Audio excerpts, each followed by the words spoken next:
좀 믿는 자로서 좀 이상하다고 제가 목사로서 생각되어지는 게 뭐냐면, 세상은 점점 사람들이, 특히 한국 사람은 더 감정적으로 돌아가는 것 같아요. 그래가지고 부정적으로 나타나는 감정의 어떤 모습이 뭐냐면, 우리 한국 사람이 흔히 이런 말이죠. 분노 조절장애 가지고 있다, 한국 사람 대부분. 그래서 전부 다 뭔가 화가 나 있는 상태로 조금만 건들면 그냥 폭발해버리는, 이것은 결국 뭐랄까, 과거보다 훨씬 더 감정적이라는 거거든요. 그러니까 물론 살아가면서 이렇게 화난 일이 있어요. 짜증나는 일도 있고 불쾌한 일이 있는데, 그것을 좀 과거에는 그냥 참았단 말이에요. 근데 지금은 세상 살아가는 게 뻑뻑하죠, 복잡해지죠, 힘들지요. 그러니까 이 감정이 이렇게 점점 그 감정에 예민해지고, 또 이렇게 그런 감정들이 잘 표현이 된단 말이에요. 근데 이제 긍정적인 감정이 표현되는 것보다 부정적 감정이 표현되는 게 많은 세상이에요 지금. 그래서 싸움도 많고, 법으로 가는 사람도 많고, 병원 가는 사람도 많고, 이렇게 많아졌단 말이에요. 그리고 뭐 요즘 뭐 그 드라마나 영화나 뭐 이런 게 잘 만들어져 가지고 거기에 빠져 가지고, 또 거기에 감정이 도취돼 가지고 드라마나 영화를 잘 본단 말이에요. 그래서 거기에 뭐 주인공이나 조연이나 엑스트라의 감정이 이입돼 가지고 자기가 주인공 됐다가 조연도 됐다가 엑스트라 돼 가지고 감정이 이입돼 가지고 드라마를 보고 영화를 봅니다. 그래서 재밌게 봤다는 얘기는 뭐예요? 몰입해서 그 사람들의 감정을 이해하고 또 동화가 돼 가지고 그렇게 보니까 재밌다고 그러는 거거든요. 그래서 한국 사람이 어떤 민족보다도 이 감정이 굉장히 풍성해요. 감정이 풍성하다는 것은, 그 감정이 풍성함의 증거가 뭐냐면 언어가 풍성해요. 언어가 다양하다는 거죠. 영어로 해석이 안 되는 우리만이 아는 그 단어들이 얼마나 많습니까? 비슷한 한 가지 가지고도 얼마나 많은 비슷한 단어들이 생기냐 말이에요. 그게 언어가 다양한 풍성한 언어를 가졌다는 건 그만큼 우리 한국 사람이 그 언어가 풍성한 만큼 감정이 풍성하다는 뜻이거든요. 왜 저는 이렇게 생각해요. 이스라엘 백성은 하나님이 그 많은 민족 중에 이스라엘 백성이냐 할 때, 그 이스라엘 백성하고 우리 민족하고 유사점을 찾자면 감성적이라는 거죠. 그리고 특히 종교적 감성이 타 민족을 불허한다. 정말 우리 한국 사람의 종교적 열정, 감성, 이런 거는 세계적이에요. 그것이 오늘날 그 교회가 부흥되는데 한 몫을 했어요. 그 감정이. 그래서 한국 사람이 그만큼 감성적인 것이 결국 무엇을 만들었냐면 K 문화로 만든 거예요. 그래서 이 K 문화가 세계적인 문화가 됐죠. K 한류라고 그래가지고. 그래서 우리 한국 사람이 세계적인 영향을 미치는 것은 자원 가지고, 어떤 그 보여지는 자원 가지고 세계를 영향을 주는 게 아니라, 우리 한국 사람은 그 감성, 남들 다 타민족보다 뛰어난 감성, 이것 가지고 세계에 영향을 미치는 민족이 됐거든요. 저는 이건 전적인 하나님의 은혜라고 보는 거죠. 하나님의 은혜다. 한국은 결국은 그 문화적인 거, 정신적인 걸 가지고 세계를 제패하는 그런 민족, 유일한 민족이 됐거든요. 근데 여기까지는 좋아요. 이게 세상적 시각으로 보면 좋단 말이에요. 그런데 이게 영적인 면으로 바라볼 때에 이게 그만큼의 세상적 감성으로 해서 세계 K문화까지 만들어내는 민족인데, 문제는 뭐냐면 갈수록 이렇게 믿는 자들의 감성은 메말라 간다는 거죠. 하나님을 향한 감성이 메말라 가요. 반대예요. 세상은 점점 감성이 예민해지고 풍성해지고, 그걸로 세계에 어떤 영향을 미치는, 그리고 또 그 감성으로 해서 발명도 그리고 또 타민족보다 더 나은 것들이 나오는데 예수 믿는 사람의 감성은 점점 갈수록 식어진다는 거죠. 그래서 교회 와서 우는 사람 보기가 힘들어요. 더군다나 소리내서 기도하는 것도 보기 힘들어. 웬만한 제 집회나 이렇게 하니까 막 난리를 치고 막 땀나도록 기도하고 울기도 하고 뭐 이러지만 보통 집회 같은데 그렇게 안 하거든요. 못 하기도 하고 그런 분위기가 아니고 또 그래서 하나님을 향한 감성이 점점 굳어져 가고 메말라 간다는 거죠. 이거는 일종의 성도들이 영적으로 병들어가는 증세 중에 하나가 이거라는 거예요. 자, 간이 안 좋아지면 간병하, 강변변, 이런 어떤 간이 안 좋은 것에 이렇게 진행사항에 여러 가지 이름을 붙였는데 그게 공통점이 뭐냐? 간이 점점 굳어져 간다는 거죠. 간이 이렇게 건강한 간은 빨갛고 굉장히 그 생명력 있게 보이는데 이게 간이 안 좋으면 시커매지고 딱딱해진다는 거예요. 이게 점점 이게 진행이 되면 간암으로 가는 거죠. 그러니까 이게 뭔가 이게 간에다 비유했지만 감성이 메말라 가지고 감성이 무감각해진다, 무뎌진다라는 얘기는 믿는 자들이 하나님을 향하여 그 감성이 세상 사람이 감성을 드러내는 것보다 더 풍성해야 되는데 어떻게 된 게 세상하고 거꾸로 돌아가는 거죠. 그러다 보니까 감성이 메말르니까 울 줄도 몰라, 기뻐할 줄도 몰라, 슬퍼할 줄도 몰라, 그냥 무덤덤하고 그저 그런 거보다 이러는 거예요. 응? 피리를 불어도 춤을 안 춰. 사람이 죽어서 곡하는데 같이 따라 곡을 안 해. 장터 애들을 모여서 노는 그 흉내를 주님이 비유로 말씀했는데 이 세대가 그렇다라는 얘기는 결국은 이게 공감이 안 된다는 거예요. 하나님과의 인간과의 감정이 하나님의 감정을 공감 못하고 성도와 성도 간에 서로의 어떤 감성적인 공감이 안 된다는 거예요. 영적 감성이 공감이 안 된다, 교통이 안 된다라는 걸 얘기하는 거거든요. 그러니까 오늘날 교회 안에 같은 교회로 다니는데도 말이 안 통해. 말을 해도 말이 안 통하고 감성이 서로 엇갈려. 그러니까 이렇게 저 성도는 왜 저러는 거야? 이렇게 나오는 거죠. 같은 교회에 다니면서 서로 이해를 못하는 거예요. 서로 이해 못하는 그 원인이 어떤 뭔가 우리 한국 사람은 빨리 사람을 친하는 데 있어서 뭔가 감성이 교통이 되면 쉽게 사귐이 되거든요. 사귈 수 있거든요. 근데 이게 감성이 서로가 안 통하니까 사귀기도 어렵고 대면하다가 관계가 끊어지지 않습니까? 보통? 근데 이게 믿는 자가 그렇다는 거예요. 첫째, 하나님과의 감성이 이렇게 감성을 받고 그 하나님과 감성이 소통이 돼야 될 믿는 자들이 하나님과의 감성이 연결이 안 되는 거예요. 그러니까 하나님은 울어야 된다 그럴 땐 울지 못하고, 기뻐해야 된다 그럴 때 기뻐할 줄도 모르는 거예요. 응? 이거는 완전히 하나님을 향한 감성이 무감각해진, 이거는 일종의 어떻게 병이에요. 이것도 영적인 병. 응?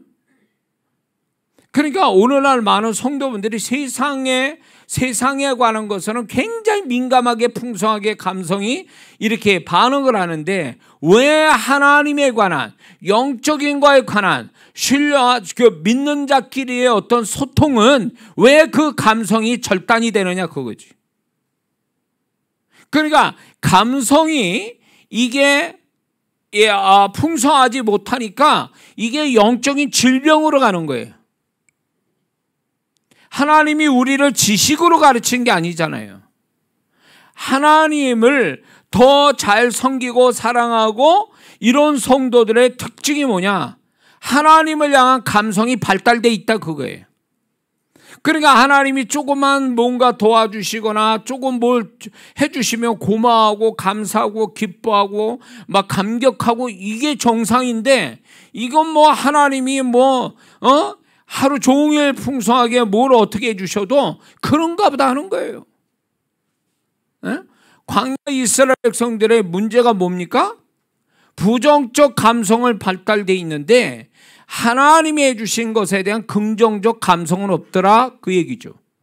그들이 홍해를 건너서 하나님을 찬양하는 거 외에 40년 동안 하나님께 감사한 구절이 있었습니까? 그러니까 하나님을 향한 긍정적 감성이 절단된 사람들이에요. 부정적 감성을 발달됐는데 긍정적 감성은 절단이 된 사람이에요. 하나님이 왜 다윗을 그렇게 사랑하시고 다윗을 존귀하게 여기셨을까요? 시편 보면 알잖아요. 다윗이 어떤 감성을 가지고 하나님께 다가가고 그 하나님의 어떤 감성을 얼마나 받고 얼마나 반응했는가가 시편에서 나오거든요. 그래서 하나님이 좋아하신 거예요. 왜? 하나님은 이성적인 하나님보다 감성적인 하나님이 더 가깝거든요. 동의하세요? 하나님이 세상을 창조하실 때 이성적으로 창조하셨습니까? 그분은 감성으로 세상을 창조하신 거예요. 그러니까 창조해놓고 보기 좋았더라는 말씀을 계속 나오잖아요. 반복해서. 그건 뭐예요? 하나님이 이성적으로 세상을 창조하신 게 아니라 감성으로 창조하셨다 그 얘기예요. 그 보기 좋았다라는 그 감성을 표현한 거죠. 하나님이 세상을 이처럼 사랑하사, 사랑했다는 건 감성에 관한 건데 그 감성이 하나밖에 없는 독생자 예수 그리스도를 우리 위해서 기꺼이 주시는 하나님의 감성이 있었잖아요. 그러니까 하나님의 감성이 이성보다 앞섰다라는 거예요. 그럼 이걸 뭘 얘기하냐? 믿는 자가 하나님을 향해서 이성보다는 감성이 더 앞서가야 이게 하나님과 소통이 되고 자기 신앙이 풍성해진다는 걸 얘기하는 거거든요. 근데 왜 가면 갈수록 하나님을 향한 감성이 메말라가느냐는 거예요. 울 때 왜 안 울고 기뻐할 때 왜 기뻐하지 않고 심각할 때 심각하지는 않아요. 하나님과 장단은 못 맞춰. 하나님은 슬퍼할 때 기뻐하고 정신 나간 거 아니에요 이거? 하나님이 기뻐할 때 화내고 있어. 정신 나간 거지 이거는. 그러니까 하나님과 감성이 이렇게 맞아 돌아가는 게 아니라 엇갈리는 상태로 가버리니까 하나님과 소통과 친밀함을 못 갖는 이유가 여기 있는 거예요. 왜 하나님 내게 왜 이렇게 하나님이 이렇게 풍성하게 안 나타나십니까? 기껏 하나님을 바라는 것은 내게 바라는 걸 이루어 주시는 행동하는 하나님을 바라요. 행동하시는 하나님, 나를 위해서 선한 행동을 해주시는 하나님만 바라고 사는 것은 온전한 신앙이 아니죠. 하나님의 감성과 부딪히는 이 신앙이 먼저 되고 그 다음에 나를 위해 행동하신 하나님 보면서 기뻐하고 감사하고 찬양하는 게 이게 두 번째 아니냐 말이에요. 근데 하나님과의 감성이 부딪히는 신앙은 제껴놓고 나를 위해서 행동하시는 하나님만을 집중적으로 생각하고 그것만이 진정한 하나님이라고 그러니까 이런 성도들이 하나님에 대한 감성이 메말라가지고 딴짓거리 하는 거예요. 하나님, 그 행동하신 하나님보다도 나에게 감성으로 다가오신 하나님과 소통하고 살았다면, 나를 위해서 그분이 무엇인가 좋은 일을 하셨다면 그거 하나님 베풀어 주신 거에 대해서 정말로 진짜 그 은혜에 보답하기 위해서 열심히 살았을 거고요. 열심히 살고 하나님 위해서 헌신하고 살았을 거라는 거예요. 근데 왜 하나님 축복해놓고 딴짓거리 하냐고. 왜 계산하고 인색하게 돌아갈까요? 축복은 1억짜리인데 하나님께 감사는 10만 원밖에 안 해?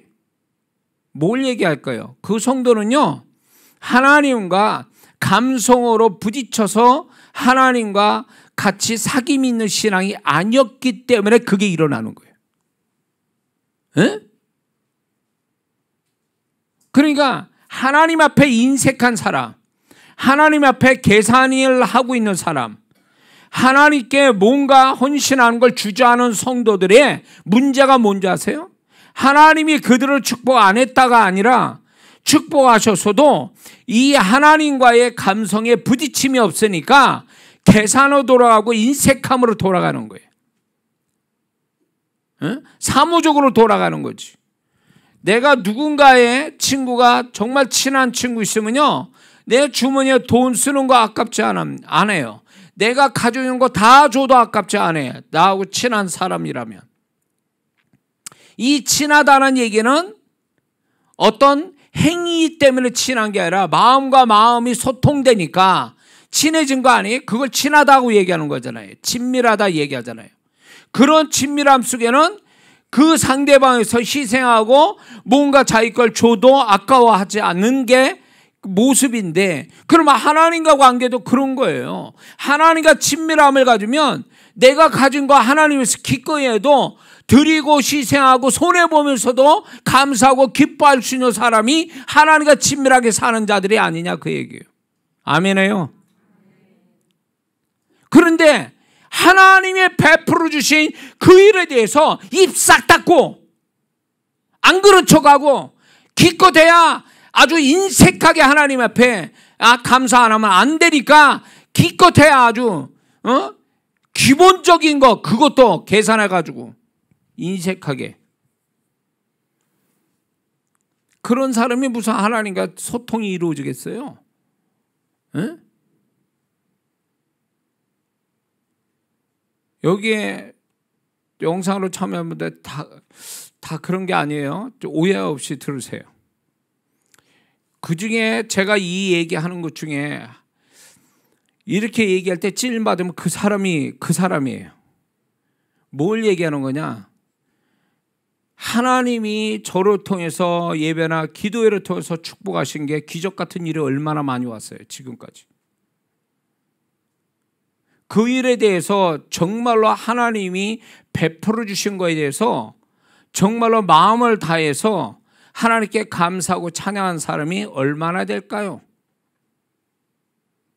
물론 그거로 정말로 마음을 다해서 하나님께 감사하고 기뻐하는 영혼들이 있어요. 그러나 그렇지 않은 성도들이 있다라는 거예요.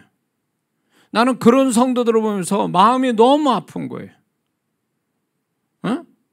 너무 아프고 어느 순간에서 화가 나. 하나님을 뭘로 보고, 하나님이 베풀어 주신 게 그게 될 일이 된 거냐고. 그게 될 일이 된 거냐고. 안 된 걸 되게 하신 거잖아요, 하나님이.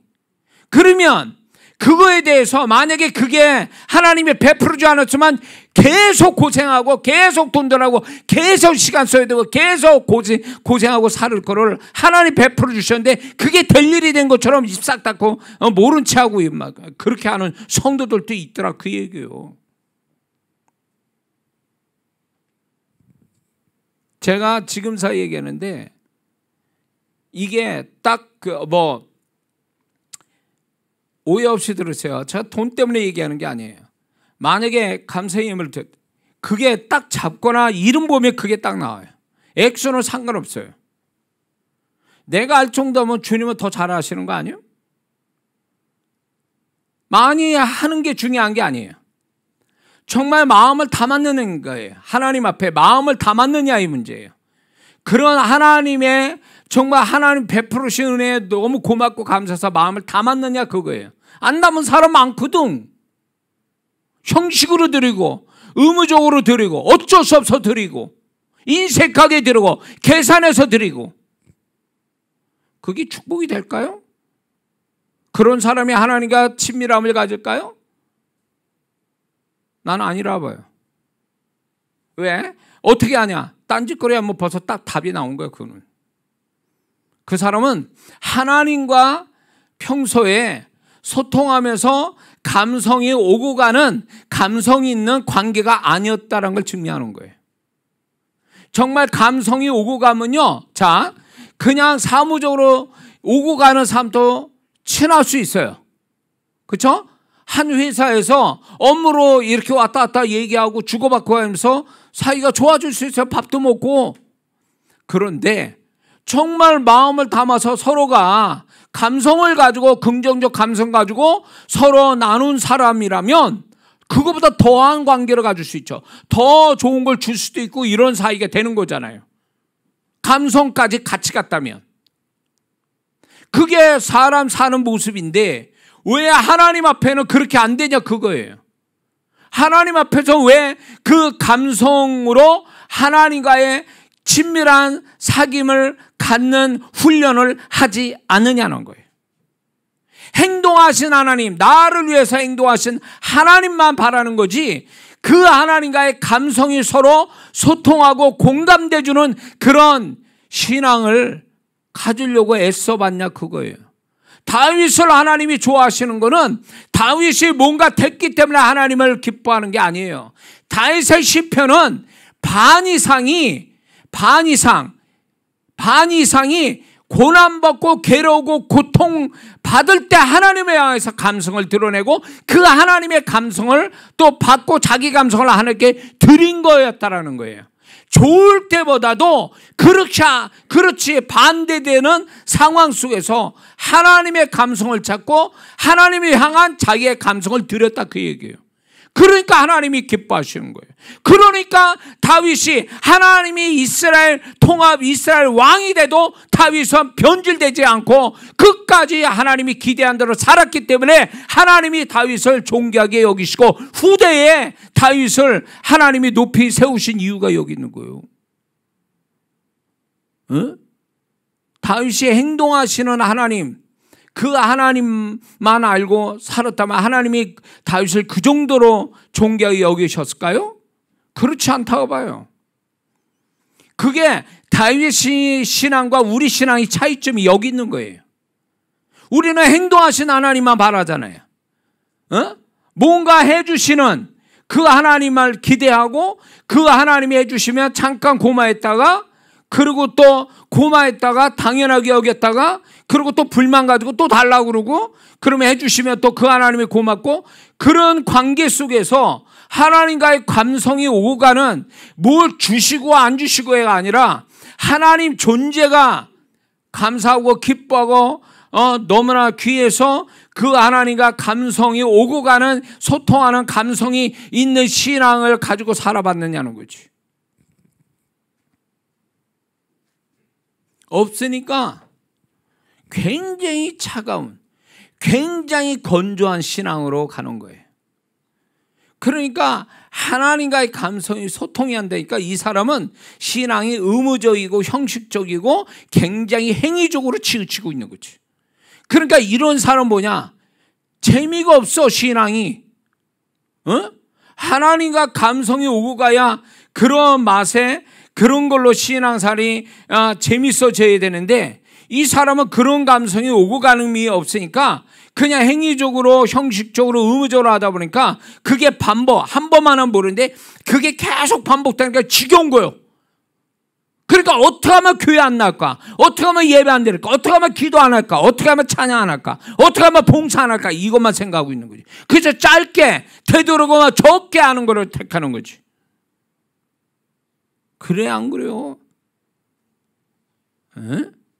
그게 신앙이냐고. 하나님 앞에 그게 바른 신앙이냐고 그게. 안 그래야 앞자리에 앉은 권사님이시오 집사님이시오. 깨워요 좀.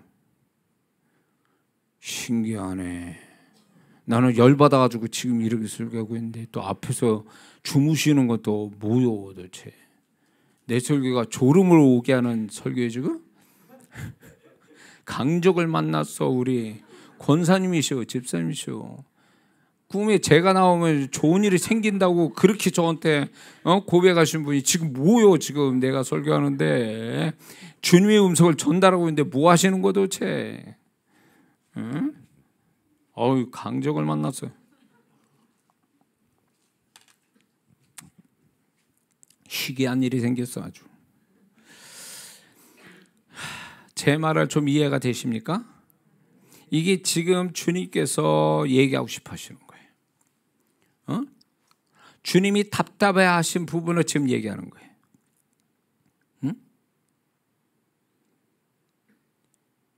우리가 무엇을 말을 하고 주님을 향하여 무엇을 말하고 내가 주를 위해서 뭘 하든 간에 그분은 분명히 감성 가지고 우리에게 반응을 하시는데 왜 그거를 캐치를 못하느냐는 거예요. 그 감성을 알 때까지 좀 우리가 거기에 집중하고 관심과 의식하는 신앙이 왜 안 되냐 그 얘기예요. 해치우는 거야 그냥? 당연히 해야 되니까 그냥 해치운다? 지금 내가 이렇게 하는 것에 대해서 주님이 어떻게 반응하는지 왜 그런 반응할 수 있는 왜 여유를 못 갖냐는 거지. 왜 거기에다 관심을 안 두죠? 왜 그걸 의식 안 하지? 그러니까 신앙이 혼차는 거예요. 그러다 보니까 내가 해야 될 일을 하는 거예요. 그냥 해치우는 거지. 하나님이 뭐 알아주든 안 알아주든 아니면 뭐 하나님이 어떤 생각 같든 감성을 갖든 상관없어요. 내가 할 일이니까 한다. 이게 어떤 면에서 보면 이게 좋은 것 같아도 별로 좋은 태도가 아니에요. 내가 하고 있는 거에 대해서 그분이 주목하고 보신다 그러면 그분이 그냥 아무 마음 없이 그냥 그렇게 아주 그 감성이 빠진 사무적으로 그냥 바라보시겠냐고. 그분은 적어도 섬세해서 내가 무슨 말을 하든 어떤 행동을 하면 그분의 반응을 보이신다고. 긍정적 반응, 부정적 반응을 보이세요. 그것 따라서 내가 수정이 되고 그런 걸로 인해서 자꾸 반복이 되다 보면 그분이 싫어하는 것은 점점 줄게 되고 주님이 기뻐하는 건 자꾸 하게 되고 에베소의 말씀에도 주를 기쁘시게 할 것이 무엇인지 시험해보라. 기쁘시게 감성에 관한 거잖아요. 이성에 관한 거냐고. 그분이 기뻐하시는 게 무엇인지 시험해보라 그러면 이 말은 다른 각도로 우리가 말씀을 다른 각도로 말한다면 이거예요. 주께서 슬퍼하신 일이 무엇인지 시험해보라. 이런 말도 될 수가 있는 거잖아요. 기뻐하신다면 그분 또 감성이 반대적 감성을 또 가지고 계실 거 아니냐 말이에요. 그러면 그런 거를 시험해봐서 그분의 그 감성에 긍정과 부정의 감성을 분별해가지고 그분이 기뻐하는 감성, 긍정적 감성만 일으키실 수 있는, 가질 수 있는 것들만 우리가 한다면 그거 주님과 친밀함을 갖는 건 시간 문제잖아요. 근데 이게 내가 말하는 거나 생각하거나 행동하는 게 이게 주님이 어떤 감성으로 나에게 반응하신 조차도 모르고 해요. 그러니까 이게 주님과 함께 산다는 게 아니라 그냥 나 혼자 다 하고 만다라는 거예요. 그렇게 되니까 주님과 같이 산다라는 의식을 가지고 그분을 느끼고 그분의 어떤 집중된 의식된 마음을 가져야 그분과 친밀함을 갖는데 이게 빠져버린 거지. 그냥 혼자 하는 거예요. 혼자. 나쁜 짓은 아니더라도 이게 모든 게 주님과 함께하고 내가 혼자 하더라도 그분은 나의 이것에 대해서 반응을 보이고 계신다는 걸 왜 믿지 않죠? 왜 그거를 우리는 인식 안 하느냐는 거지. 이거는 만약에 그렇게 한다면 주님이 없다고 살기 때문에 그런 거예요. 주님이 없다고 생각하니까. 다윗은 그렇지 않았다는 거죠.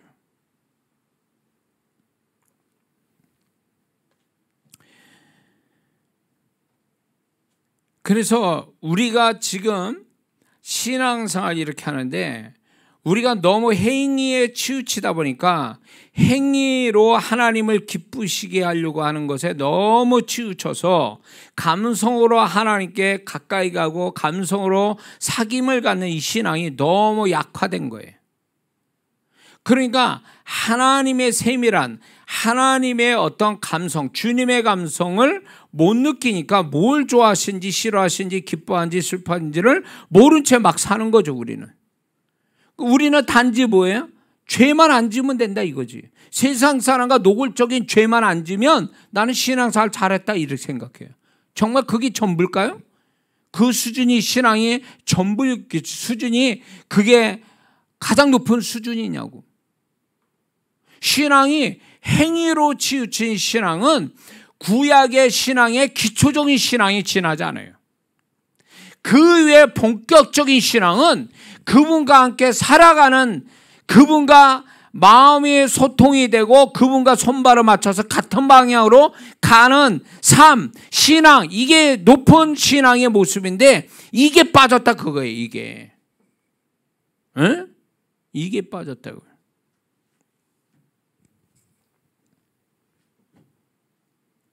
그래서 이게 빠져버리니까 얘기할 거란 건 뭐만 있어요? 자기 행위만 얘기해요. 내가 뭘 했다라는 것만 얘기해.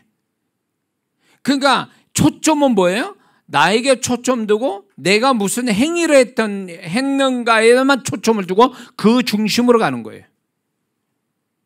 그게 그 신앙은 아직 초보의 신앙에 지나지 않아요. 나의 중심으로 내가 뭘 했느냐가 신앙의 이거는 기초라고 본다면, 신앙의 본론은 뭐냐, 본격적인 게 뭐냐면 주님이 나에게 뭘 해주셨냐, 주님이 나와 어떻게 계시냐, 주님이 말씀하셨냐, 주님 중심으로 나를 보고 그분이 나에게 행하신 걸 찾아내는 게 이게 주님과 함께 사는 수준 높은 신앙 아니냐 말이에요. 근데 오늘날 성도는 내가 뭘 했느냐에 자꾸 초점을 두는 거예요. 그러다 보니까 주님이 나를 위해서 뭘 해줬는가를 전혀 몰라요. 그러니까 자기 중심으로 보는 거예요. 내가 주님께 이만큼 했는데 왜 하나님은 나한테 축복 안 하지? 이런 식으로 얘기해요. 그분은 여지껏 나와 함께 하셔서 애쓰고 힘써주셨는데 이거는 전혀 생각 안 하는 거예요. 왜? 내가 한 게 더 커 보이니까. 내가 한 게 크니까, 내가 한 게 크고 하나님은 나한테 아무것도 안 하시는 분. 왜? 그 주님의 일하심을 보는 눈이 이미 까막눈이 돼버리니까 아무것도 안 하신 것처럼 보인 거예요. 그리고 그놈의 눈이 내가 뭘 했느냐만 계속 있다 보니까, 왜 하나님 나 지금 이만큼 하나님께 했는데 뭐 하나님은 왜 나한테 이거만큼의 보상을 안 하십니까? 라고 하면서 자기가 하나님께 하는 거에 대해서 뭔가 좀 뭐랄까, 자기가 하나님 앞에 손해보고 있다? 어? 하나님께 하는 게 손해보고 있다. 내지는 아까운 마음이 드는 거예요. 실은 그분이 내가 한 것보다 더 많은 일을 하고 계셨는데 보는 눈이 없는 데다가 이런 쪽에 관심이 없는 거예요. 내가 뭘 했느냐가 더 관심이 있고 그분이 나를 뭘 해주셨냐는 관심이 없는 거야. 그러니까 찾아보지도 않고 이거에 무지하고 소경이 된 거지. 그러니까 광야 1세대 짝 나는 거지.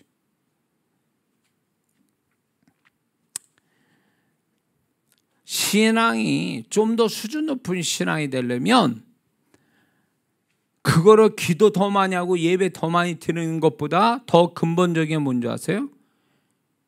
내가 한 것보다도 그분이 나에게 해주신 게 뭔가를 더 찾아내는 게 더 수준 높은 신앙이 될 수 있는 거예요.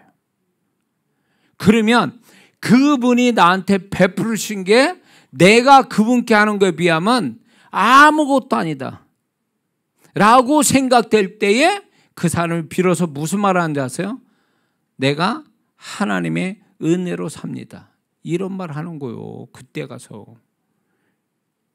그 하나님이 자기에게 베풀어 주신 게 커서 내가 한 거는 아무것도 아닌 것처럼 보일 때 비로소 하나님이 나의 모든 것 되시고 그분이 내가 한 것보다 더 많은 걸 주시는 좋으신 하나님이고 그분이 내가 자격이 없는데 나한테 베풀으신 것이 은혜입니다. 그래서 내가 잘난 게 아니라 그분이 나한테 베풀으신 게 고마워서 나는 그분의 은혜를 찬양할 수밖에 없고 감사할 수밖에 없다. 이거는 누가 말하는 거냐면 주님이 나한테 해주신 게 그게 풍성하게 그게 더 세밀한 것까지 볼 수 있는 눈을 가진 자가 얘기하는 거예요. 그냥 상투적으로 교회에서 그냥 생각 없이 은혜라는 단어 막 쓰는 사람들 많은데, 뭐 은혜를 어디다 써야 되는데, 응? 내가 마땅히 하나님께 축복받을 만한 사람들이 은혜라는 단어를 거기다 왜 붙이냐고. 마땅히 내가 받을 축복받는 건데. 이런 사람은요, 자기가 한 게 많아가지고 은혜라고 생각 안 하지. 말로는 은혜인데 나는 당연히 받을 거 받았다는 거야. 하나님 앞에 내가 한 거에 있으니까 하나님이 당연히 나를 해 주셔야 되고. 이런 신앙이니까 주님의 존재가 그 사람한테 존재로서의 만남이 아니라 하나님의 능력, 하나님의 일하심만 보는 거예요. 하나님의 존재를 만나는 게 아니라 하나님의 일하심만 보는 거예요. 다른 얘기예요. 이거는 존재를 만나야지. 그분의 존재를. 그분은 그분의 존재를 내게서 나타내 주기를 원하시는데, 우리는 그분의 존재는 상관없어. 그분의 존재가 내게 나타나는 게 중요한 게 아니라 그분의 일하심이 나타나는 게 더 중요하다라고 생각하는 사람이죠. 이 신앙으로 가면요, 변질되는 거는 순식간이에요. 그 성도는 성장하지 못합니다. 하나님이 뭔가 안 해주시면 변질되는 게 시간 문제라니까요. 제가 이제 미국 집회 한참 다닐 때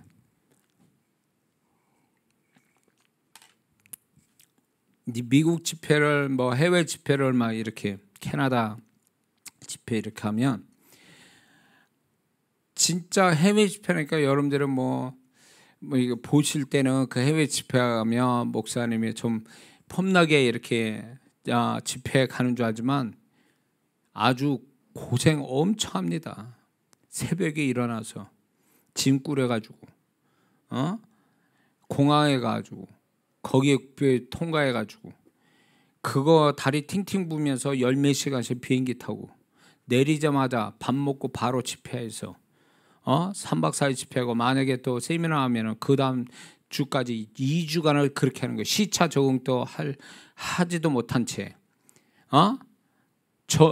낮 시간에는 막 해롱해롱 잠잘 시간이었으니까 한국에서 밤에는 잠이 안 와가지고 말똥말똥, 그리고 날 세우고 또 집회하고,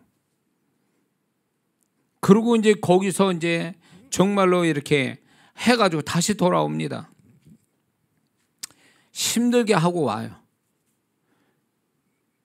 근데 집에 딱 오면 우리 아들이 이제 초등학교 다닐 때, 어릴 초등학교 다닐 때 딱 들어가면은 우리 아들놈이 나를 반가워하는 게 아니라 내 캐리어를 반가워해.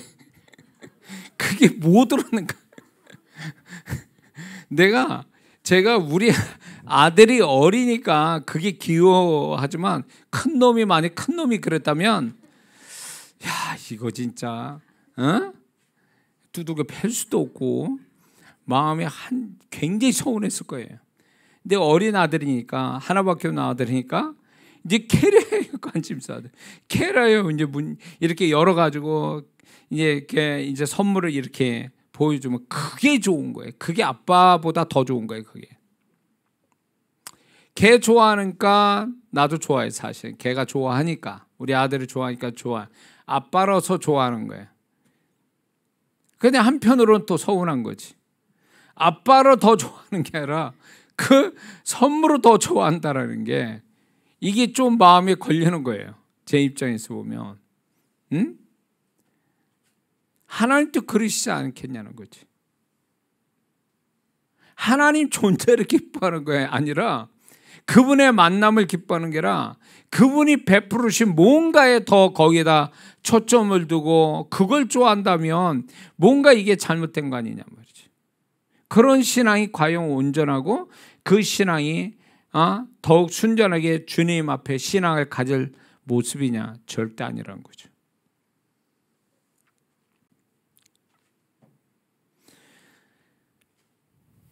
자, 얘기는 다시 돌아와서 예수 믿는 사람이, 저는 그래요. 저도 나이를 먹어가면서 하나님에 대한 감성이 자꾸 식어지고 굳어지고 소멸되는 것이 두려워요. 회개를 해도 전에는 정말 진짜 마음에서 깊은 마음속에서 끌어오르는 회개가 됐는데 어느 순간부터 회개가 그냥 이게 습관이 돼버리고 마음은 점점 그렇게 하나님의 애통하는 마음으로 회개하는 게 아니라 형식으로 하고 있고 얕은 마음의 수준에서 회개하는 것 같기도 하고, 응? 전에나 말씀을 보면 그 말씀의 강도가 그 말씀 한 구절에 한 단어에 막 내가 막 굉장히 내 안에서 막 요동을 치는데 그 말씀에 어느 순간부터인가 머리만 돌아가고 있어.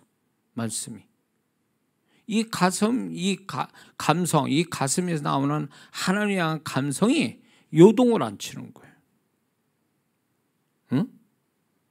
그러니까 목사가 성도에게 주님의 통로자가 되어야 될 목사가 이제 주님의 음성뿐만 아니라 주님의 감성을 같이 전달해야 될 목사인데, 제가 그런 것들이 감성이 빠진 채 이성적이고 굉장히 차가운 지식적인 거, 주님이 그거를 전달할 때 정말 그게 주님을 온전히 전달한 통로자가 됐느냐 하면 그게 아니거든요. 저는 제가 그런 사람 될까 두려운 거예요. 응? 하나님께서 제가 이렇게 저를 돌이켜볼 때 하나님이 강력하게 그분이 나타나실 때가 어디냐면 그분의 감성이 내 안에 충만할 때, 그분의 감성이 충만한 상태에서 그분의 은사나 능력이 내 손끝에 오고 입 끝에 딱 왔을 때 딱 그게 역사를 엄청나게 하더라 그 얘기예요. 근데 이제 그런 것들이 기준점이 됐는데 어느 순간부터인가 그 기준점에서 멀어져가는 내 모습을 발견하는 거죠. 응? 이게 어떤 의무가 되고 그냥 내 앞에 일이다 생각하고 하고 순간이 그럴 때마다 미치겠는 거예요. 이게 내가 끝났구나, 이게 사역이 이런 식으로 돌아가는 거에 대한 자기 자신에 대한 위기감을 제가 갖고 있는 거죠. 응? 그래서 제가 여러분들을 이렇게 예배 때 기도 때나 끝나고 안수를 하는데 그 안수가 보통 힘든 게 아니에요. 여러분들 올 때는 한 번 받는 거지만 저는 100명이면 100명을 다 하는 입장이다 보니까 이게 보통 힘든 게 아니에요. 근데 왜 제가 이거 하냐? 여러분의 영혼을 주님의 마음으로 사랑하기 때문에 여러분들이 어떻게 여기 왔는데 그냥 이렇게 설교는 하고 끝나고 가기에는 너무 제 마음이 안타깝고 뭐래도 좀 손에 쥐어주고 개인적으로 뭔가 터치를 받고 돌아가면 좋겠다. 주님의 음성이나 주님의 손길을 경험하고 돌아가면 좀 뭔가 될 것 같은 제 마음에서 여러분들을 이제 안수를 합니다. 힘들어도. 심지어는 뭐 1시간 넘게 합니다.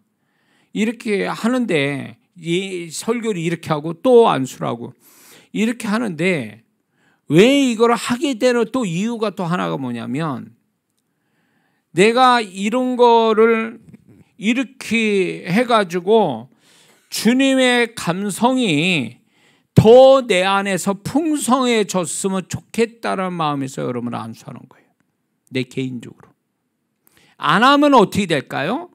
안 하면 내 안에 영혼에 대한 하나님의 감성이 내가 그 감성이 영적인 감성이 소멸될까 두려운 거예요. 그러면 점점 하기 싫어지고 귀찮아지고 안 하면 좋겠고 안수 받으러 오는 사람이 겁이 나고 막 이래버리면 내가 이 안에 하나님의 감성마저도 나 개인적인 하나님의 감성마저도 메말라서 소멸될까 두려워서 내 개인적으로 여러분들이 힘들더라도 제가 안수하는 거는 여러분의 축복도 있지만 내 안에 하나님의 감성이 계속 흘러나가는 내가 그분을 향한 감성이 살아있게 하기 위한 저 자신의 훈련이에요. 사실은. 그게 감성이 살아있을 때에 정말로 그 성도는 정말로 그렇게 기대감이 없이 와도 내게 있는 하나님 감성이 저수지에 물이 홍수 왔을 때 물이 가득 찬 저수지처럼 하나님 감성이 충만한 상태에서 제가 은사나 능력이 열릴 때 하면은 훨씬 그 결과가 다르거든요. 이거는 제가 사역 속에서 너무 과거에 그런 경험들이 쭉 있어 왔기 때문에 그거를 제가 경험했기 때문에 그 기준점이 있기 때문에 제가 그때 막 몇백 명씩 한 번 하면 몇백 명씩 막 안수하는데 몇 시간 걸리고 막 이렇게 했단 말이에요. 지치도록. 그래서 다리에 힘이 없어서 앉아서 하는 적도 한두 번이 아니에요. 그렇게 한 거는 제 열정보다도 영혼에 대한 사랑뿐만 아니라 또 내 안에 그분의 감성이 내가 할 때마다 그분의 감성이 충만해지니까 내가 소위 말해서 고통받으면서도 그분의 감성이 살아있게 되니까 그게 역사가 되더라 그 얘기예요. 그러니까 편하게 있는 데서 역사가 안 오더라는 거예요. 제가 주님의 통로자로서 제가 편한 데선 역사 안 오더라고. 저를 엄청 하나님이 고통 가운데 정말로 제가 여러분 볼 때 편하게 하는 것 같죠, 사역을. 그러나 굉장히 힘들다고. 그렇게 해야만이 주님의 통로자가 되고 그렇게 할 때 주님의 감성이 내 안에 차서 사역이 되는 거니까 그냥 저는 그걸 감사하고 하는 거예요. 사실 그냥 저절로는 되는 거 없더라고. 저절로 내가 편한 상태선 역사가 안 오더라고요. 저를 죽여야 영원히 사는 역사가 오는 이 법칙에 따라서 하는 거예요. 제 표현이 좀 이해가 되십니까? 그러니까 제가 하나님의 감성을 잃어버릴까 두려운 거예요. 영혼을 볼 때는 전에 같으면 이렇게 영혼을 딱 보면 주님의 시각으로 주님의 마음으로 영혼을 보게 되거든요. 그리고 영혼들을 그런 마음에서 보니까 내 안에 주님의 감성이 풍성한 가운데 메시지도 나오고 안수도 해드리고 막 이렇게 해서 하나님 역사하는데 어느 순간부터인가 어느 순간에서는요 내가 영혼들을 무덤덤하게 보고 어느 순간에 내가 지치니까 좀 피하고 싶은 마음에서 보게 되더라고요. 그러니까 그런 마음이 제가 생기니까 그런 마음에서 하나님의 감성이 있느냐? 그렇지 않거든. 그걸 제가 아는 거예요. 응? 제가 해야 될 역할은 주님의 통로자로서 여러분에게 주님을 흘려보내야 될 통로자 역할을 하나님이 내가 어찌됐든 간에 성실하게 할 때 그분이 나를 축복해 주시고 성도들을 축복하는 건데 내가 벌써 주님의 감성 없이 그냥 무덤덤하게 보고 형식으로 하고 그냥 해치우듯이 하는 이 태도 가지고는 하나님이 역사 안 한다는 걸 알기 때문에 이런 마음이 들까 두려운 거예요. 제가. 그러니까 많은 성도분들이 제가 이렇게 주님의 통로자가 돼서 주님이 역사하시는 것들이 그냥 될 일이 되는 줄 알아요. 절대 그렇지 않아요.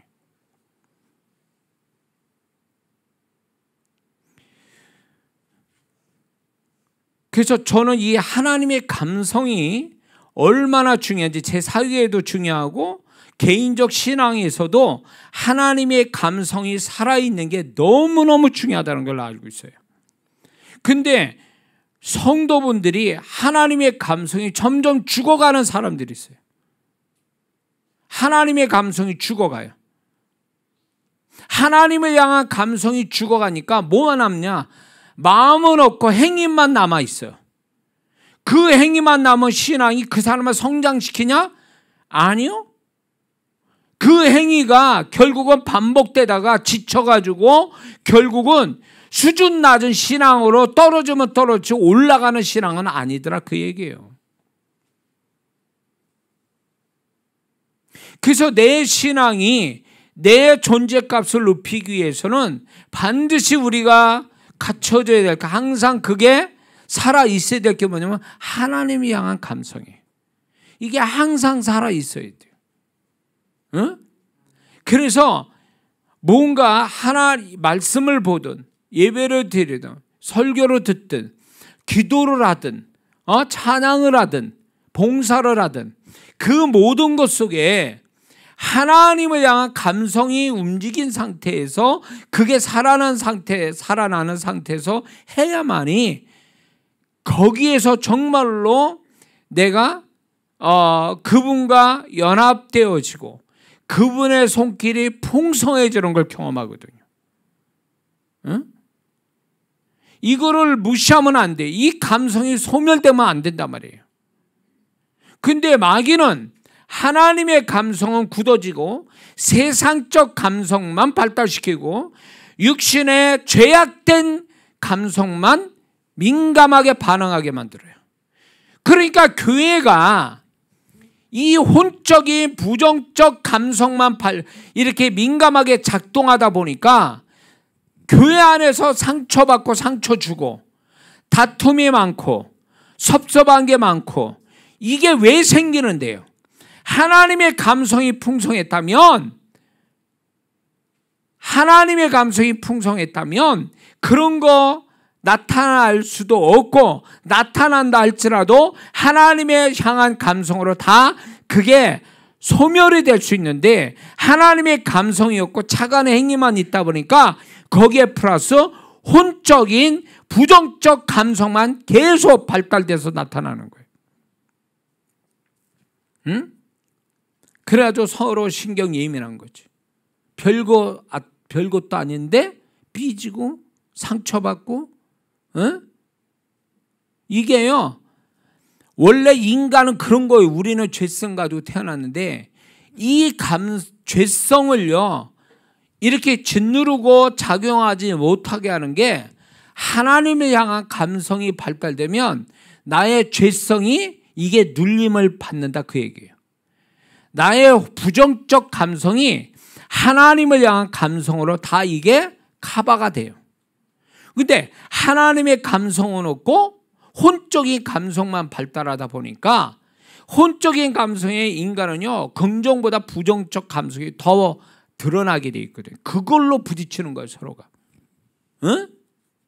그러니까 저 사람이 문제라고 저 사람이 가해자 돼서 날 상처 줬다. 나는 피해자가 돼서 괴로워한다.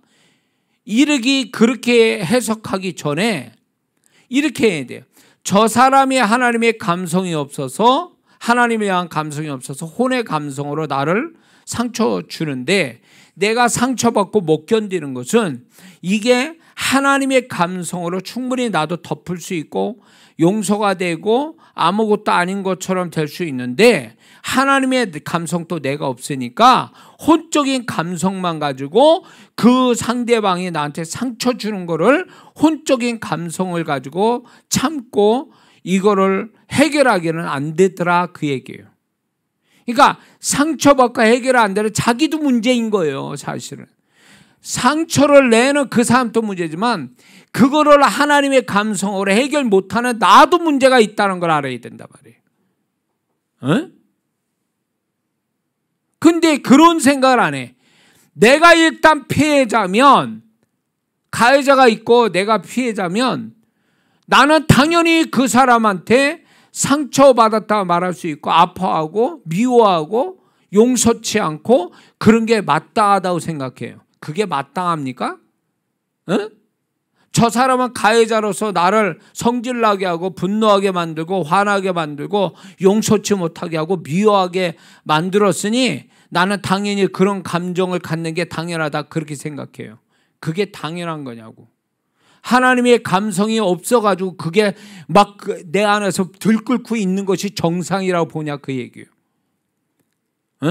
나는 피해자니까 당연히 그런 마음을 가져도 된다라고 생각하는 이 상식은 어디서 나온 거예요 도대체? 왜 그걸 하나님의 감성으로 못 덮느냐 그 얘기예요. 왜 하나님의 마음으로 못 덮느냐 이거에 애타해야 되는 거 아니에요? 내가 그런 거에 대해서 내가 스스로 자책하고 하나님의 마음, 하나님의 감성으로 이런 거를 덮어가려고 몸부림은 쳐봤냐 그 얘기예요. 계속 두고두고 가해자한테 계속 언젠가 보잖아. 예? 이런 식으로. 당신은 가해자, 죄인이다. 나는 피해자, 나는 의인이고 마땅히 그러니까 나는 화를 내고 분노하고 미워하고 원망해도 나는 괜찮은 사람이다. 누가 그래요? 누가 그걸 허락해 줬냐고. 하나님이 그걸 허락해 줬냐고. 그러니까 많은 성도들이 그렇게 하니까 관계가 제대로 되냐고. 그러면 하나님이 피해자니까 하나님이 내 편 든다? 누가 그래? 가해자는 드러난 죄를 가지고 가해를 하는데 피해자는 드러나지 않게 마음으로 죄 짓는 것이 당연하다라고 하나님이 얘기했냐 그 얘기예요. 그 피해자는 마음으로 죄 지면 동일한 취급을 받는 거예요. 하나님이 볼 때는 가해자나 피해자나 동일하게 보신다니까. 죄의 문제에서는 동일한 거예요. 그러니까 피해자 편에 안 서는 거 하나님이. 여기 그런 성도 왔나 봐 영상에. 피해자니까 마땅하다고?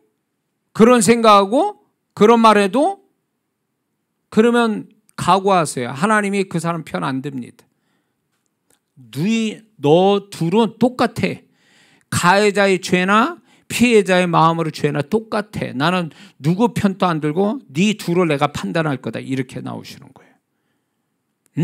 정말 피해자가 돼서 하나님 편에 하나님이 내 편 되게 하려면 적어도 내 마음에 그분의 마음과 그분의 감성으로 해결해 보려고 일단은 그 가해자는 제껴놓고 내 마음에서 내가 이 죄성을 가지고 자꾸 나를 자꾸 죄짓게 만들려고 하는 마음에서 시작해서 그것이 행동으로 옮기게까지 만들려고 하는 이런 모습에 하나님의 마음과 하나님의 감성으로 해결하고 덮어가려고 하는 몸부림이 있어야 하나님이 그 편에 쓰죠. 뭔 말인지 알겠어요? 근데 그런 거는 안 하면서 무조건 나는 피해자니까 하나님의 내 편이 되어 주시고 나는 의인이고 저 사람은 죄인이다. 이렇게 공식을 나눠버리면 그래서 나는 마땅히 그 사람을 마음으로 죄져도 상관없고 그 사람 보지 않는 데서 내가 욕을 해도 나는 괜찮다라고 생각하는 건 누가 만든 얘기예요? 누가 그렇게 하라고 허락했어요? 하나님이 그걸 인정하시냐고. 응?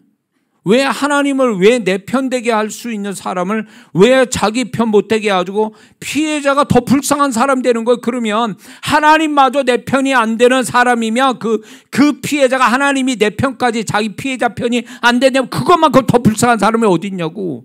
하나님이 피해자를 신원해주고 피해자 편에 서서 하나님이 공정한 판단을 내주셔야 되는데 피해자 자체가 벌써 문제가 있는데 무슨 하나님이 피해자 편에 서겠냐고. 그러니까 피해자는 이중의 피해를 입는 거지. 의인이 아니요.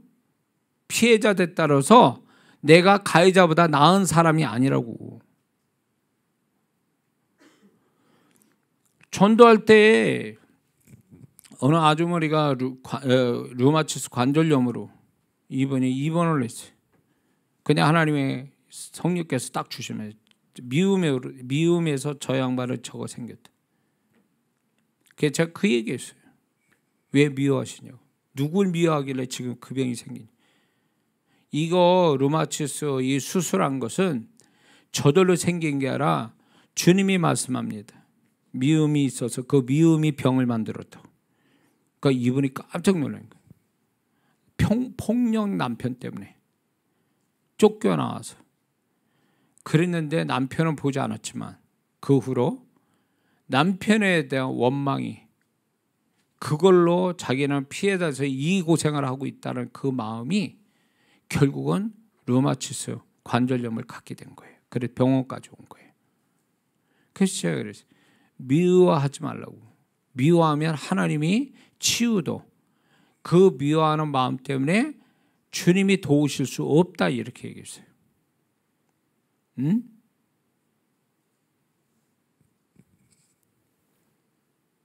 가해자는 자기의 죄를 인식해서 회개를 해야 되고 피해자를 정말로 위해서 기도해야 될 의무가 있지만 피해자는 피해자대로 자기가 그걸로 인하여 발생된 자기의 어떤 내면에 대해서 그런 것들을 고치지 않으면, 그 사람은 그걸 고치지 않으면 그것 때문에 더 안 좋은 상태가 갈 거고, 저절로 더군다나 그것을 또 마음으로 죄짓게 되면 하나님은 그 사람 편에 못 쓰니까, 도우시는 은혜가 없으니까 계속 악화될 거라는 거예요. 그래서 가해자보다 피해자가 오래 못 사는 이유가 있어요. 가해자보다 피해자가 불치병을 걸리고, 가해자보다 피해자가 오래 못 사는 이유가 여기 있는 거예요. 하나님이 보증해 주시는 사람 돼줘야지. 하나님이 편들어주는 피해자가 되려면 태도를 똑바로 해야지, 하나님 앞에서. 응? 그러니까 하나님이 원수를 사랑하는 거는 원수 때문에 사랑하라는 게 아니에요. 원수를 사랑하고 핍박한 자를 기도하라는 것도 결국 그들을 위해서가 아니에요. 당하는 그 사람이 하나님이 일하실 만한 태도를 가지라는 거고, 그렇게 하게 하시는 것은 결국 그걸로 인해서 내적인 병들지 말라고, 내적으로 불구가 되지 말라고 그렇게 적극적인 태도로 가지라고 말씀하는 거예요. 근데 내가 뭔가 내면이 이렇게 돼가지고 잘못되면 다 가해자 때문이라고 얘기해요. 하나님은 절대 그렇게 얘기 안 해요. 가해자 때문이 아니라 네 자신이 그렇게 만든 거다. 근데 어리석게도 믿는 자가 다 가해자 때문에 내가 이 지경이 됐다 이렇게 얘기를 하니까 하나님도 그걸 동의 안 하신다니까요. 그런 태도에. 뭔 말이 이해가 되시죠? 자, 오늘 이상하다. 어제부터 수요 메시지도 그렇고 오늘 또 이게 진행이 안 되네 도대체. 자, 그래서 다시 얘기가 돌아왔어요. 하나님의 감성이 살아있는 성도가 돼야 이게 신앙을 제대로 하는 성도다. 동의하십니까? 행위만 그럴싸하게 신앙생활하는 게 신앙생활하는 게 아니고, 하나님이 향한 감성이 살아있을 때 비로소 그 신앙이 정말 살아있는 신앙이고 하나님과의 가까운 사이를 갖게 만든다는 거예요. 그래서 어떻게 해야 되냐? 가짜 액션이 필요해요. 가짜 리액션이 필요해요. 제가 쓰는 방법인데, 이게 우스운 얘기지만 이것이 우습지 않다라는 것을 제가 좀 얘기하고 싶은데, 이제 다른 얘기예요.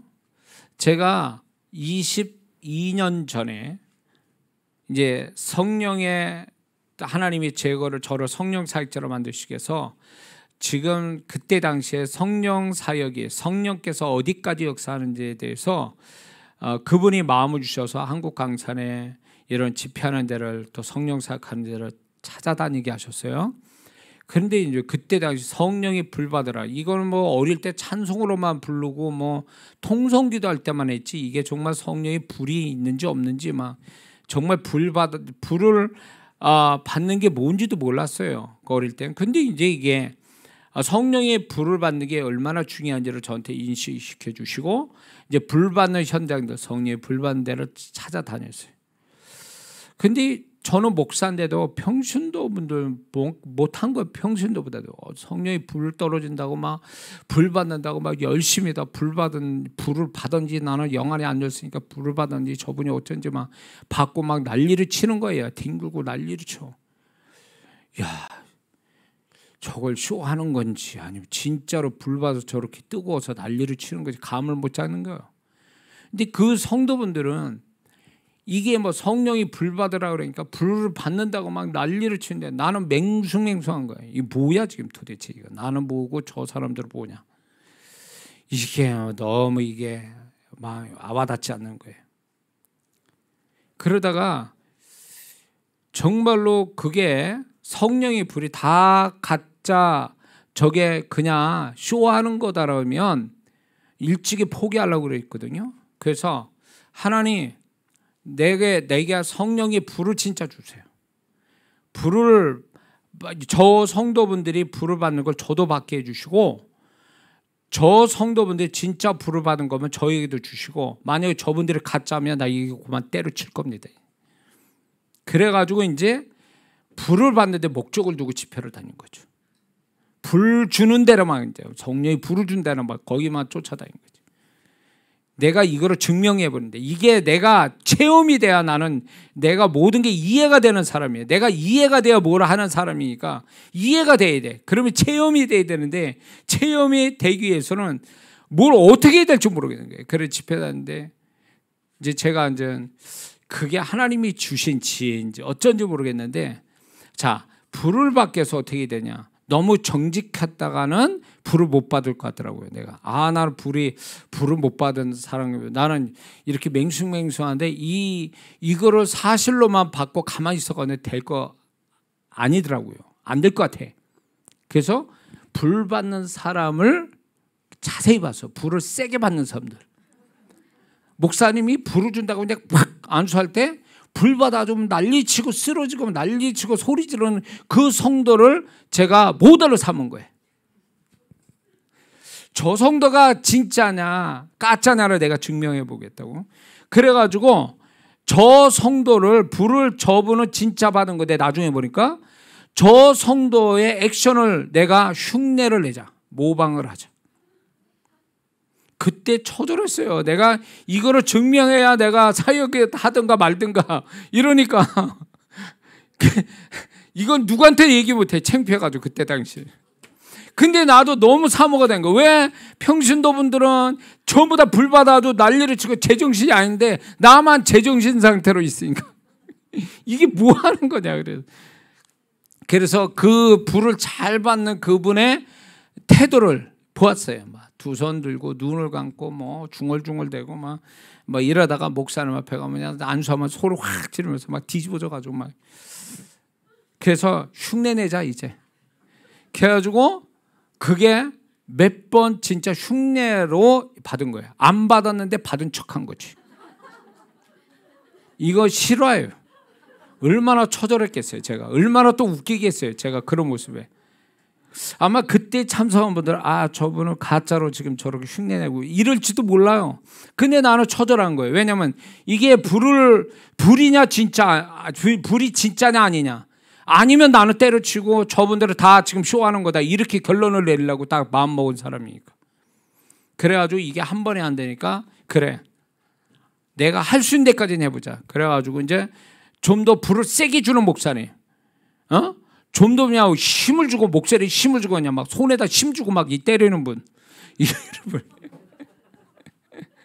그래가지고 신뢰할 만한 분. 그래가지고 거기서 받고 또 받고 막 이러다가 흉내로 받는 거예요. 그 잘 받는 사람 그대로 흉내 내는 거죠. 와, 근데 이게요 어떻게 됐냐? 나는 분명히 흉내를 내면서 그분 앞에서 사역받는다고 흉내를 낸 건데 이걸 주님이 믿음으로 보신 거예요. 내 믿음. 얼마나 처절하게 했어요. 내 믿음으로 보시고 그분이 안수하는 순간에 제가 불이 내 안에 훅 들어오면서 감전되듯이 난 처음 경험했어요. 머리부터 이게 감전이 되는 거예요. 전기 감전되듯이 감전이 되면서 이게 전기 감전되면 그러잖아요. 찌리리리 이렇게 오면서 그게 지나가니까 그때부터 불이 안에서 뜨거워지기 시작하는 거예요. 근데 제가 정말 이게 막 미치겠는 거예요. 이게 막 온몸이 막 뒤틀리고 내 마음대로 안 되는 거예요. 소리도 내 마음대로 안 되고 그전에는 흉내를 내느냐고 제가 적당히 이렇게 연기를 한 건데 그게 안 되는 거예요. 그런데 그게 너무 고맙고 눈물 나는 거예요. 그러면서 그 자리에 있는 다른 분들한테 내가 속으로 이걸 외치고 싶어서 이거는 진짜라고 이게. 진짜 물 받은 거라고. 저는 근데 세게 받았어요. 다른 분들은 뭐 뜨겁다, 뭐 미지근하다 이런 식인데 저는 전기부터 머리부터 막 이게 강탄, 이렇게 강타면서 머리부터 발끝까지 전기가 오듯이, 강한 전기가 쫙 오듯이 막 개구리 뻗듯이 쫙 두르면서 쫙 뻗으면서 좀 지나니까 그냥 불이 안에서도 막 이게 뜨거워지니까 미치겠는 거예요. 그러니까 막 속이 불나니까 막 옷을 벗고 싶은 거지 막. 그렇게 제가 실제 불 받고, 그래서 속으로 그 성도들한테 그랬어요. 나는 이제 실제로 불 받았습니다. 이렇게 막 얘기하고 싶은데 차마 그 얘기는 못했지. 그리고 진짜 불을 받았어요. 왜 이 얘기 하냐면, 자, 다시 얘기 돌아와서 하나님 앞에 감성이 살아나기 위해서 리액션이 필요해요. 과한 리액션. 응? 말씀을 볼 때에도 그 말씀이 확 와닿으면 그 말씀에 그냥 내가 방송국에 리액션하는 그 방청객들이 있잖아요. 별것도 아닌데 와 박수치고 막 이래. 그렇게 일부러 리액션을 그렇게 하는 거예요. 그러다 보면 그게 처음에 의도적인 거 연기하듯이 하지만 하나님이 보실 때 그게 믿음이 돼서 실제 그 경험시킨다는 거예요. 말씀도 그렇고 예배 가운데도 그렇고 찬양할 때도 그런 것들이 조금 뭔가 하나님을 향한 리액션이에요. 이거는 하나님 나 봐주세요. 나 지금 이거 절실합니다. 하나님 앞에 내가 좀 더 감성을 가지고 하나님을 가까이 가기 원합니다. 그래서 제가 없는 감성 지금 감성이지만 제가 이렇게 하는 걸 믿음으로 받아주시고 축복해 주세요. 이런 거거든요. 그게 옆 사람 부끄러워할 거 아니에요. 제가 목사로 평신도 속에 들어가가지고 평신도분들 받을 때 저도 그렇게 받아서 불 받은 사람이거든요. 그러니까 그거 뭐 목사 계급장 띄고 그분들 불 받을 때 나도 같이 끼어들어가지고 불 받은 사람이거든요. 그래가지고 참 재미있는 게 뭐냐면 그분들은 내가 목사인 줄도 몰라요. 같은 평신도 줄 알아. 그러니까 거기서 이렇게 성령의 불 받는데 이렇게 성령 사회 가는데 다니다 보면 그 사람이 그 사람이야. 다 만난 사람들이야. 그 반갑게 인사해. 근데 목사라고 얘기하기는 참아. 왜냐면 내가 초보자니까. 초보자예요. 그분들은 베테랑이고 한 수 배워야 될 베테랑인데. 그러면서 이제 제가 그분들 속에서 제가 겸손하게 낮아진 마음으로 그분들의 태도로 배운 거예요. 근데 그분들이 정말로 다른 게 뭐냐, 액션의 문제가 아니라 그 하나님이 주시고자 하는 성령의 불, 그것이 있다라고 믿고 삼하고 되드는 거니까 역사가 오더라 그거예요. 그러니까 그것도 행위의 문제가 아니라 그분의 마음에서 나온 믿음의 어떤 믿음이 결국 하나님이 그렇게 역사해 주시더라는 거죠. 그러니까 우리가 하나님 앞에 감성이 발달되기 위해서는 하나님의 분명히 말씀이나 예배나 찬양이나 기도 속에서 그분은 나와 같이 계시고 그분은 지식을 전달하시기 전에 그분은 나에게 감성을 먼저 주시는 분이라는 것을 믿고 나도 그러기 때문에 하나님의 감성과 서로 교통되는 되기 위해서 나는 지금은 없는 감성이지만 있게 하기 위해서 내가 오버액션 한다라고 그렇게 한다면 주님이 그걸 기쁘게 여기시고 반드시 그걸 실현시켜 주신다는 거죠. 왜 우리는 그게 부끄럽거나 난 이거는 나는 거짓된 행동 같아. 아니요. 그거는 하나님을 향한 내 믿음의 표현이라고. 그리고 옆 사람을 볼 필요가 뭐 있냐고. 왜 성령께서 역사하는데 충분히 그분이 역사하지 못한 이유가 뭔지 아세요? 주변을 자꾸 의식해. 그러니까 성령이 제한을 받으니까 그분이 마음껏 그 사람한테 역사를 못하는 거예요. 그래가지고 그분이 정말로 제가 이제 전에 사역을 할 때도 스태프들한테 놔둬라, 그냥 보기 흉한 건 아닌 이상에는 그냥 놔둬라. 성령께서 하시니까 그분도 성령에 잡혀서 순종하는 모습을 보이는 거니까 스태프들 손대지 말라고 그랬어요. 그래서 성령께서 마음껏 만지시면 이분이 그 속에서 주님 만나고 치유받고 음성 듣고 여러 가지 그분의 사역, 성령의 사역이 이루어지더라 그 얘기예요. 근데 막 절제하고 고상하게 있으려고 그러고 막 막 이렇게 하다 보니까 성령님이 그런 어떤 인간적인 의식이 결국 성령님이 소멸되는 거예요. 그 사람한테 사역하는 게. 그래가지고는 무슨 그분과 감성이 소통이 되겠냐고. 하여튼 제가 기도를 이렇게 하다 보면 울다가 웃다가 감동받다가 하여튼 그분이 저의 어떤 감성을 계속 건드시는 거예요. 그런 속에서 내 감성을 이렇게 건드시는 것이 영적인 행위 속에서 감성이 나오는 건 영적 감성이거든요. 이 감성을 계속 건드려서 이게 살아있게끔 만드시는 이유도 그분의 감성과 더 가까이 그분과 감성이 이렇게 자연스럽게 소통이 되게 하려고 나의 감성을 건드시는 거예요. 자꾸 하나님의 감성이 일어나도록. 그런데 우리는 그런 작업을 내가 스스로 안 하잖아요. 그분이 하려고 그래도 스스로 절제하거든요. 그분은 나를 울컥하게 해서 하다못해 정말로 눈물 한 방울이라도 흘려서 기도시키려고 그랬더니 내가 바보같이 왜 눈물을 흘리려고 그러지? 다른 사람 안 흘린데 나는 왜 눈물 흘리면 주변 사람들이 좀 나를 보면서 이상하다 생각할 거야. 이러고 딱 안 울어요. 절제예요. 근데 저는 이런 걸 봤어요. 제가 이 얘기했어요. 하나님이 나의 감성을 건들 때 스스로 절제하지 마세요.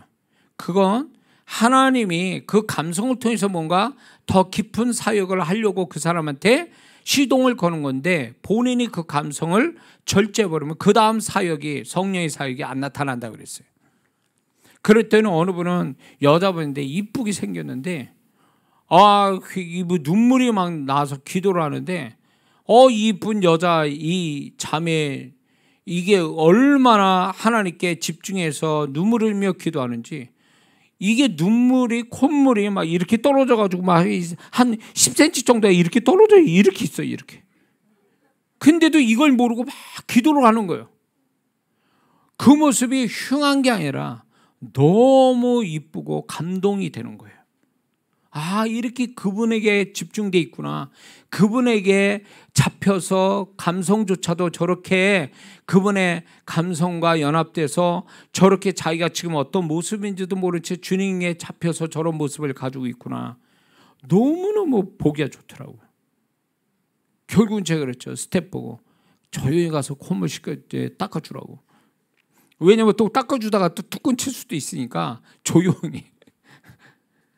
그런데 그런 자매가 결국 주님 앞에 감성이 팍 열리니까 예배 드리는 자세도 틀리고 깨닫는 것도 틀리고 기도하는 것도 틀리고 하나님의 축복도 쉽게 오고 그분의 만지심도 쉽고 이러더라 그 얘기예요. 그분의 지식이 아니라 그분의 감성이 딱 교차되니까 그것이 다른 많은 것들을 그분이 하시고자 하는 것들을 이 사람한테 흘러 들어가게 만들더라는 거예요. 하나님의 감성이 제한을 받거나 하나님의 감성이 식어버리거나 소멸되면 그 감성을 통하여 성령이 역사하시는 것들이 제한을 받아요. 그거를 내가 못 받는다는 거예요. 제 경험으로 볼 때도 그분의 감성이 내가 그분과 감성이 깊게 이렇게 소통이 되는 끝에서 그분의 계시가 오고 능력이 오고 영적 세계가 막 열렸거든요. 지식으로 온 게 아니란 말이에요 이게.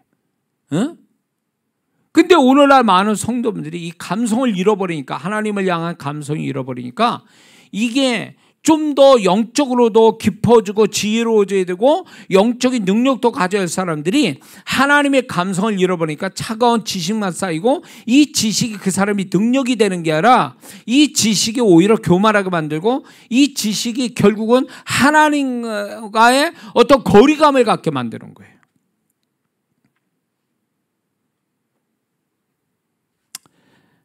자, 은혜가 되십니까? 그래서 저는 우리 한국 사람이 난 세계적인 하나님을 잘 섬길 수 있는 기질을 기질을 갖고 있는 사람이다. 저는 K문화가 결국 하나님이 그 K문화를 쓰실 때는 이유가 있어요. 세상 사람 좋으라고 K문화 만들어 주신 게 아니거든. K문화가 우리 한국 사람이 똑똑하니까 그냥 저절로 된 거죠. 이것도 하나님 마지막 세대를 향한 하나님의 계획이 이루기 위한 발판이라는 걸 여러분 아십니까? 그러면 이 K문화, 세상적 K문화의 발판을 딛고 하나님이 우리 민족의 K영성이 이제 날개를 가지고 세계에 영향을 미칠 때가 온다라는 거예요. 그렇게 되려면 우리가 어떤 사람보다도 하나님을 향한 감성이 발달되고 그분과 감성이 친밀하게 교통이 되는 사람이 된다면, 또 그런 거를 정말로 만들어주시는 사역자들이 많아진다면 이게 앞으로 K영성이 되지 않겠냐는 거예요. 그래서 하나님의 감성을 가지고 움직이는 자는 결국 하나님이 그 사람을 감성을 통하여 역사하기가 수월해지는 거예요. 지식을 가진 자 가지고 역사하는 게 아니라 하나님의 감성을 가진 자를 통해서 역사하는 거거든요. 20세기의 영적 부흥이 지식으로 온 게 아니라 하나님의 감성이 통과된 자에게 하나님이 부흥을 주셨거든요. 그렇게 보면 어느 민족보다도 하나님의 감성이 발달된, 하나님의 감성을 풍성히 가질 수 있는 사람은 저는 우리나라 사람밖에 없다고 보는 거예요. 응? 그래서 이제 다시금 숫자적으로 교회 세계적으로 큰 교회가 있는 거로 자랑할 게 아니라 우리 한국 교회가 하나님과 소통이 잘 되는 민족, 하나님과 소통이 잘 되는 사역자들이 많이 등장해서 이것으로 인해서 하나님의 풍성하게 나타나게 하시는, 그래서 하나님의 사명을, 하나님의 계획을 성취시키는 그런 사람이 많이 등장해야 된다고 보는 거예요. 그것이 우리의 신앙을, 개인적인 신앙을 풍성하게 하고 하나님을 더 선명하게 알게 만들고, 그것이 하나님과 함께 사는 축복이, 또 행복이 우리한테 있다고 믿습니다. 하나님에 대한 감성을 많이 다윗처럼 발달시키기 위해서 저는 시편을 많이 소리내서 읽으라고 그래요. 거기에 시편은 어느 성경 66권보다도 하나님의 감성과 하나님을 향한 감성이 두 가지가 교차하는 아주 진한 성경의 책이 있단 말이에요. 시편이거든요. 그리고 좀 더 무엇을 말할 거에 자꾸 거기에다 초점을 두지 말고 내가 이렇게 말할 때 그분은 나한테 어떤 감성으로 다가오는가를 좀 주의 깊게 보면서 그거를 좀 느껴보려고 하라는 거예요. 알려고 하지 말고 느껴보려고 애쓰라는 거예요. 우리는 너무 알려고 하다 보니까 지식으로 치우쳐서 차가운 신앙이 되는 거예요. 알려고 하지 말고 느끼려고 하라는 거예요. 느끼면 저절로 알게 돼 있고, 느끼면 결국 그게 하나님께서 우리를 선명하게 나타나게 주시는 통로가 된다, 그거예요. 성경을 읽을 때도 이해하려고 지식적으로 알려고 하지 말고 성경 속에 흐르는 하나님의 감성을 느끼려고 성경을 읽으면 그 말씀이 믿어지고 그 말씀이 내게서 역사하는 건 시간 문제라는 거예요. 모든 게 그런 거예요. 그러니까 우리가 하나님의 감성을 발달시키기 위해서 느끼는 데다 초점을 두고, 그리고 내가 좀 더 그분에게 하나님의 감성을 풍성히 갖기 위해서 하나님 날 좀 건드려 주세요 이러지 말고, 내가 먼저 그분에게 내가 더 오버 액션 하듯이 리액션을 좀 보이면서 그렇게 시작한다면 그분이 그런 걸 보시고 우리에게 진짜 그분의 감성을 우리한테 나타내 주실 줄 믿습니다. 이런 신앙으로 우리가 하나님을 기쁘시게 하고 또 생생한 주님과의 관계가 이루어지게 주의 이름으로 축원합니다. 기도하겠습니다.